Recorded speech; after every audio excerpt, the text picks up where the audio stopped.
Oh, sorry, didn't see you there. While you're here, let's check out 10 amazing facts about the Bee Gees.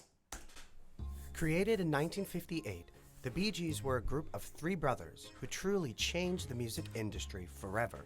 Known for their impeccable harmonies, Barry, Robin, and Maurice Gibb combined elements of R&B, disco, pop, soul, and rock to create their own unique genre and sound that the world went crazy for. Most popular for the music they made for the Saturday Night Fever soundtrack, the Bee Gees wrote some of the greatest dance and love songs of the century. Today, Yes, I know that. One of my favorites is I don't wanna be alone. And I don't be a heartbreaker. What else? Staying alive, staying alive. What else do I know? There's a few. That's one that just came to me now. Let's continue. we're giving you 10 very interesting facts you might not have known about the Bee Gees.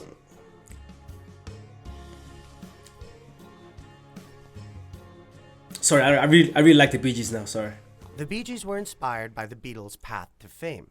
From the time they were young boys, the three Bee Gee brothers knew they were going to become famous. Barry says, "When the Beatles came on the scene, that's what we were trying to do. So we made up our own minds that we were going to be part of the British invasion."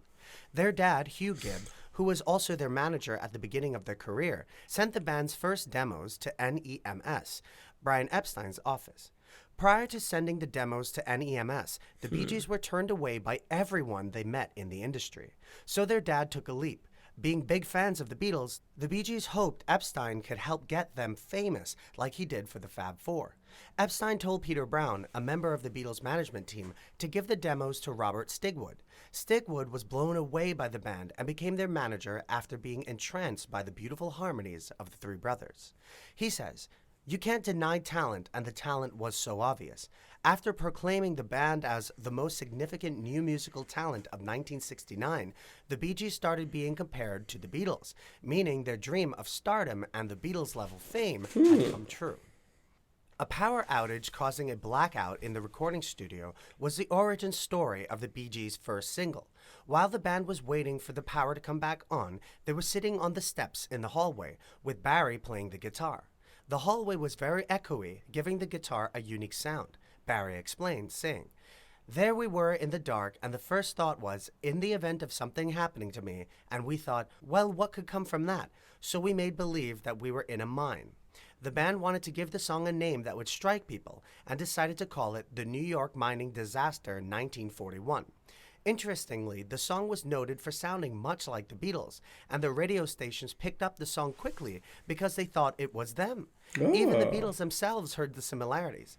Maurice recalls meeting George Harrison, who told him that he bought a copy of the single because he thought it sounded like the Beatles, to which Maurice responded saying it was unintentional. Harrison told him that he knew and that he was a big fan of the Bee Gees' work. The Bee Gees wrote a song for Otis Redding, but he never got to perform it. It all started when Robert Stigwood got the band a deal with Atlantic Records and introduced them to the company's co-founder, Ahmet Ertegun. Stigwood and Ertegun took the brothers down to see Otis Redding performing at the Apollo. I don't know who Otis Redding is. I'm guessing he's some famous singer back in the 50s, 60s. Let me know. Do you guys know who that is? I have no clue. As big fans of soul music, the Bee Gees were thrilled at the chance to see him live and honored when Stigwood asked them to write a song for the idol.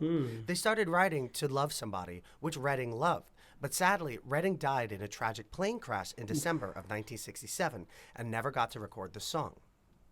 The Bee Gees recorded it instead and dedicated it to his memory. Although recorded for Redding, the song was about Stigwood and the band's appreciation for their manager. Barry explained, saying, "It was for Robert. I say that unabashedly. He asked me to write a song for him, personally. It was written in New York and played to Otis, but personally it was for Robert. He meant a great deal to me.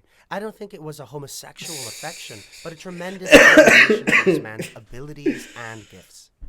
A combination of Eric Clapton, Miami, and their hit song Jive Talkin' put the Bee Gees back on the map after a long rut. The band broke up for a short time in 1969, bringing their blossoming career to a halt. When they got back together in 1970, they produced 2 successful records until eventually losing the attention of the public.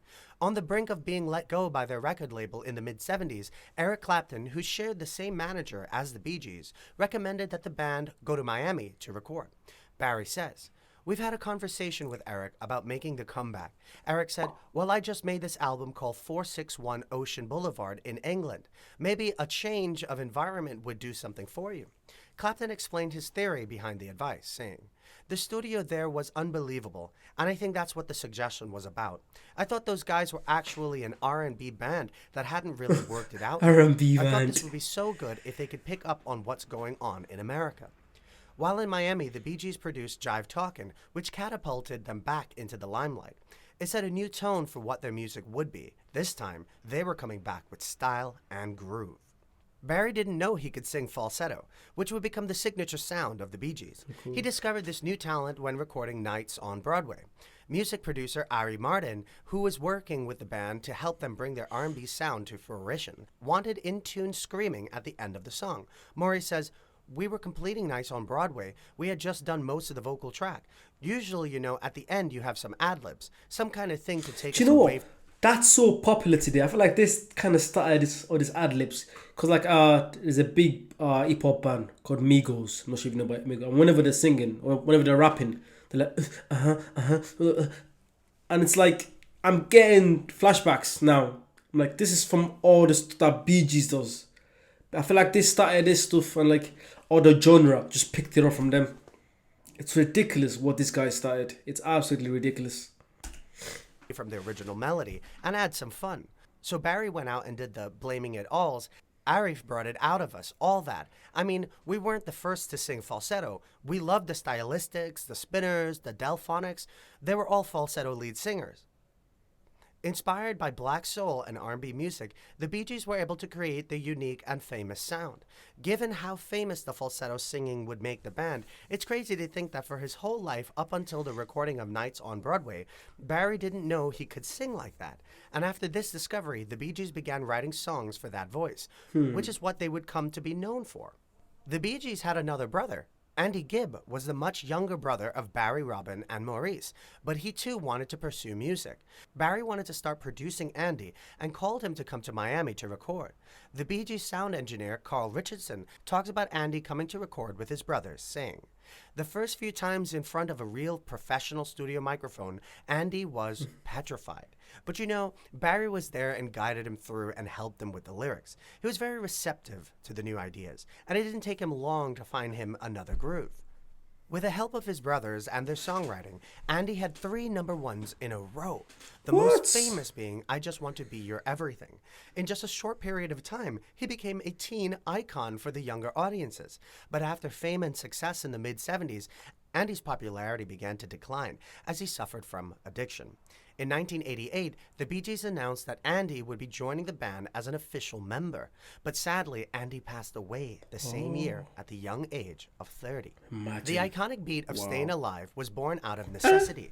When band member Dennis Bryan flew back to the UK to be with his ill mother, the band was left without a drummer but needed to carry on recording their tracks. Producers Albie Galutin and Carl Richardson improvised, taking a bar out of the song Night Fever, slowing down the tempo and making a loop out of it. Gallatin remarks on the ingenuity of the decision, saying, "No one had taken a drum beat before and created a 2-bar phrase.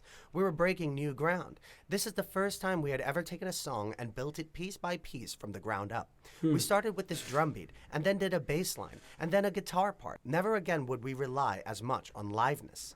We would always know that we could construct a song and put the pieces together based on the original vision of the song, how we imagined it."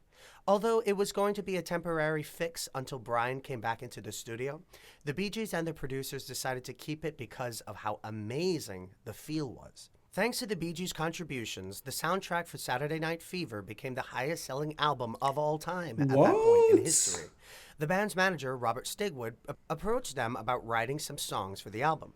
Robin explained, saying, We were recording our new album in the north of France, and we'd written about and recorded about 4 or 5 songs for the new album when Stigwood rang from LA and said, "We're putting together this little film, low budget, called Tribal Rites of a Saturday Night. Would you have any songs on hand?" And we said, "Look, we can't. We haven't any time to sit down and write for a film. We didn't know what it was about." Eventually, they agreed and wrote the song for the film in apparently a single weekend. First Wow. came If I Can't Have You, which would be performed by Yvonne Elliman. Then came More Than a Woman, Night Fever, and Staying Alive, all of which became the Bee Gees' most successful and recognizable songs. The response to ridiculous. the music was an industry phenomenon, and the Bee Gees became mega superstars. For a 9-month period starting at the end of 1977, 7 songs written by the band held the #1 position on the US charts for 27 consecutive weeks. The Bee Gees' music for Saturday Night Fever brought disco into the mainstream music scene, but they by no means created the genre. Disco was a genre that was created and consumed by the Black and LGBTQ plus communities throughout the 70s. okay. It was listened to by members of these communities in underground clubs, as it was one of the only safe havens where they could express themselves freely. However, the popularity of Saturday Night Fever at nightclubs across the country began playing disco music, thereby bringing it to the mainstream media. Seeing how profitable the music from Saturday Night Fever was, the music industry began pumping out songs and labeling them disco, most of which was not real disco or just objectively bad. This led to an oversaturation of disco in the music scene that was inauthentic to its rich origins. Next came the anti-disco movement, in which people would destroy disco records and stage protests to show their extreme hatred of the genre. These people, who were burning black records and those listened to by LGBTQ plus community, brought the end of an era. In its wake, the Bee Gees lost popularity and became uncool. After only a few years of unprecedented success, the Bee Gees resorted to writing songs for other artists. The band struggled tremendously after Saturday Night Fever because of the hatred for disco. Radio stations wouldn't play their new music, and the band had to be accompanied by bodyguards due to death threats. The backlash meant they couldn't do anything as the Bee Gees. Barry explains the transition to becoming songwriters for other musicians, saying, "There was a lot of chaos that I didn't witness, but I was aware of. We were scattered all over the palace for a little while. Robin was either in New York or Maurice was in England. I was alone at the time, and I got a phone call from Barbara Streisand. She asked me about writing songs for her." Barbara Streisand. And that terrified me. So I called my brothers and I said, "This is what we gotta do." Robin and Barry co-wrote Woman in Love for Barbara Streisand, which was her greatest hit. Wow. In addition to Streisand, the 3 Wow. brothers wrote for Diana Ross, Dolly Parton, and Celine Dion. The band loved this new role. Maurice explains, saying, "When you write a song with someone in mind that you really love, and then that person ends up singing it, there's no reward like it." Well, that's all for today, everyone. That was I hope you so enjoyed the video, good. and we'll see you next. Announced that Andy That was so good. I really enjoyed that. I've learned 10 more facts. Let me know if you want to see this kind of videos. I feel like, because I react on a lot of bands, so it's good to actually, get to know them personally and not just their music. Get to know the background and all that. That was really good, really, really good. If you want to see more of this stuff, comment below, like, subscribe, check out the Patreon if you want to. And I'll see you guys very soon. Bye-bye.